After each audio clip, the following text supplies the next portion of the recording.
All right, we on KRSM 98.9 every Monday morning from 6 a.m. to 8 a.m. we got a special guest in the house today. Special guest. We got Anthony Geezy Gonzalez. We call him Tony. That's our cousin. We call him Tony. And he got a great book he just wrote. So we're gonna be talking about that today. The first question we always ask our guests is we like them to introduce themselves to our audience. So just tell our audience a little bit about yourself. My name is Anthony Gonzalez. They used to call me Geezy. I still carry that name. Even when I try to drop it, that still comes up. And yeah, I know Geezy instead of Anthony. I was conceived in Chicago, but I was raised in Virginia. My family from Chesapeake, Queen City. I'm with the Carltons and the McCoys, but I was raised around an area called Bayside, Southgate, Northridge area. We went to Bayside, Junior Bayside High, played sports. Man. All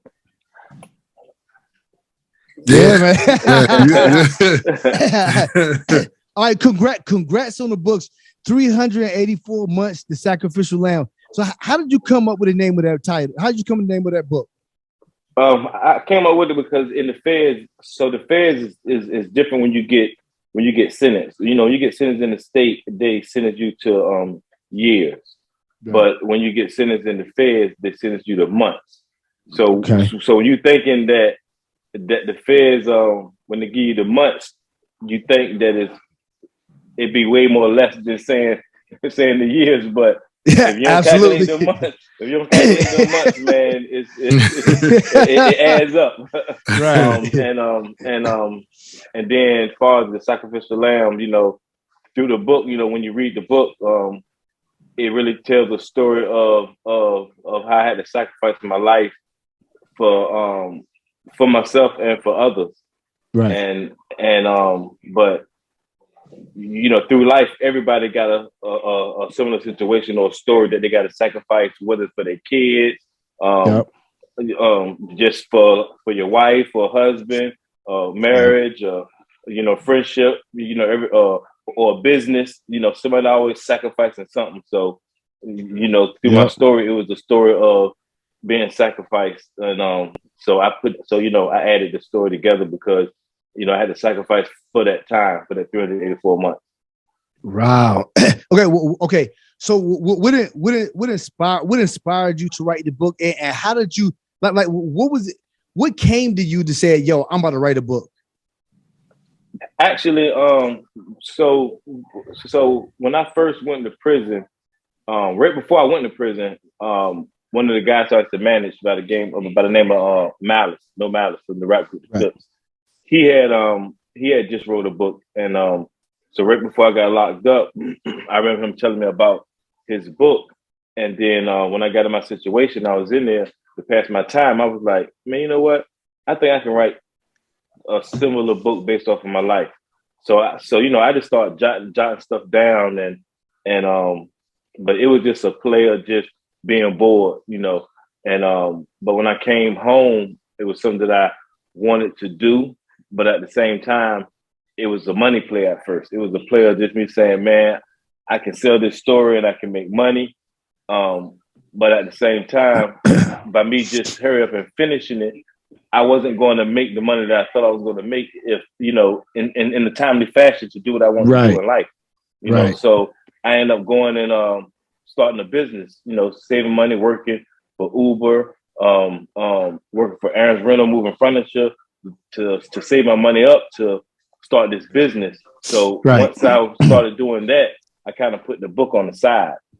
Right. And so now fast forward when Pusha came out with his album, and it was talking a little bit about me and certain situations. I went ahead and said, you know what, it's a good time for me to just put my book out now because it was actually finished. But I had it to the side. But I said, I can go ahead and put it out now. And then a lot of people around me kept pushing me, saying, "Man, you need to put it out, man. You can help somebody, man." Right, exactly. Like you need to let people hear this story, man.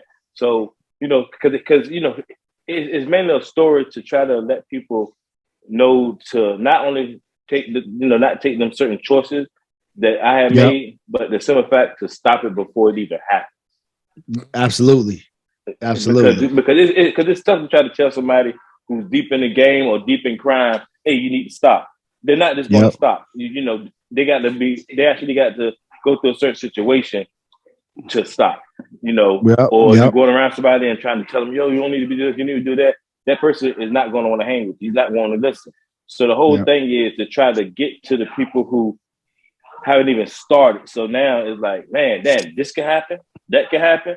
And it kind of now let them think about it.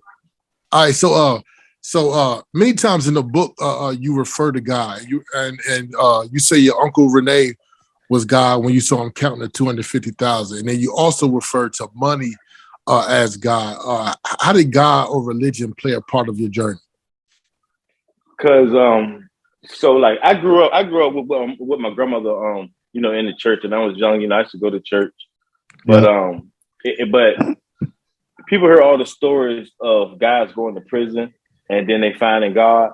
Mm-hmm. I used to laugh at that. So I'd be like, man, they wait till they get in prison to go to God, to be Muslim, to be Christian, to be Rasta, it's always. But the thing is, sometimes he put you in a situation to make you call on him, right? Mm-hmm. So in the book I explain how I looked at Uncle Renee as a God, right?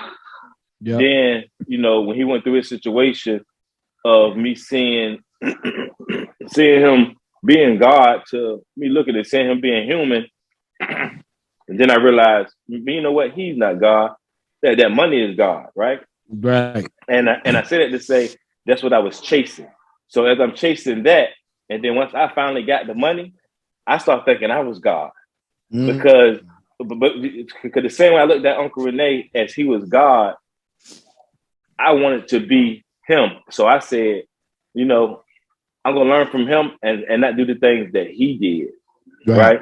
And when I get it, I'm gonna be different. And my whole play in life was a greed thing. And I realized when I went to prison, I needed God more than anything because it was a humbling experience. So when I got in there, and my grandma used to say, just believe in God. Everything will be all right. Just believe in God. And at first I used to be like, man, God, man, he wouldn't have me in this situation. You know?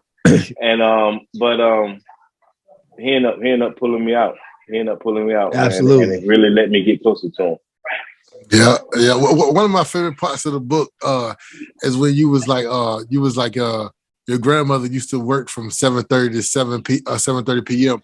unless it was bingo night, and I love it because our family love bingo, man. You love bingo. You already know. And they get out and look, the schedule. Hey, we already know the schedule. Yeah, always. Yeah. 10 o'clock. I knew when that car was pulling in there. I could do all the dirt I needed to do. Yeah, exactly. Once we got home. They love bingo. And look, they not even bingo early. You're not worried about that. Ain't no such thing as, they might come home early. Nah, no, I don't care what's going on. Bingo gonna go on. The time is starting, the time is finished. Exactly. Yeah.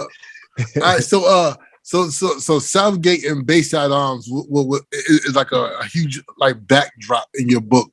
How much did you attribute your environment to you getting in trouble as a teen and an adult, and also how did it contribute to your success even as a music manager?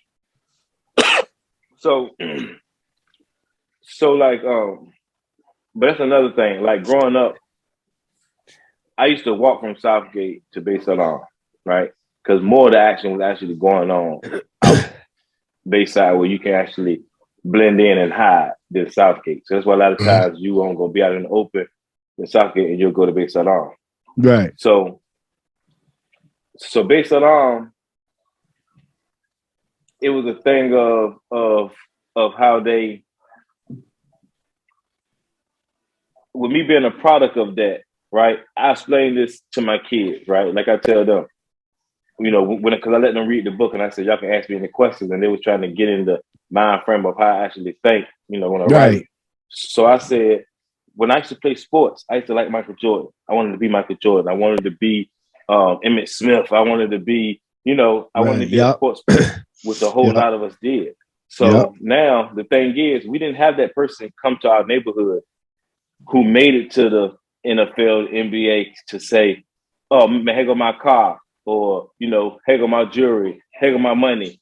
Right. And we couldn't see that. We only saw what was on TV. So to me, that wasn't my reality. Yeah. So now when I'm going into the house and I'm seeing Uncle Renee counting $250,000 on the table, I'm like, shoot, that's real. I can touch that. Right. Absolutely. Let me see that. Oh, I can just go do this and I can make that. That's my reality right there. So I graduated more toward wanting to be that street guy than being that sports player. So same thing when I go out Bayside, I seen the guys with the cars and I seen them with the jewelry and all that. That's what excited me because that's what I know. You know what I'm saying? So that right there, what made me, when a person said a product of their environment, that's the whole meaning of a product of our environment. You know what I mean? Because that was actually it. And as far as music, like how we grew up as so like in music, you had like the Death Rows, you had the Bad Boys, and all these different like groups. So in music, these kids and stuff love like games. Like they always graduate towards games. So now when you got these music groups like the Bad Boys and all that, they're showing a big movement. It's kind of showing an actual game. So when you making people feel like being a part of something, actually being a part of a, not so much game, but a group of something, and they see a movement, that's the kind of stuff that people get enticed for. So now from being from Bayside, it was a big group. Like that name just carried on. Like now they had people out, in the beach. You had people in Friendship, you had people in Twin Canal who was all doing the same old thing, but you never really heard of a group of people who always rolling together, always sticking together. It was like a whole big family. So everybody heard of, man, them boys are Bayside on, them boys are Bayside on. So it was kind of like a movement. So now we're going into the music wise, especially when I got with the guys, like with the Clipse, they had official people around them, whatever. But now what came with me was a big movement. You know what I mean? Right. So now it's like when people saw them, now they seeing the movement, and then Pharrell got the Star Trek, and then people is hollering Star Trek and this and that. It just seemed way bigger than what it was. You know what I'm saying? Yeah.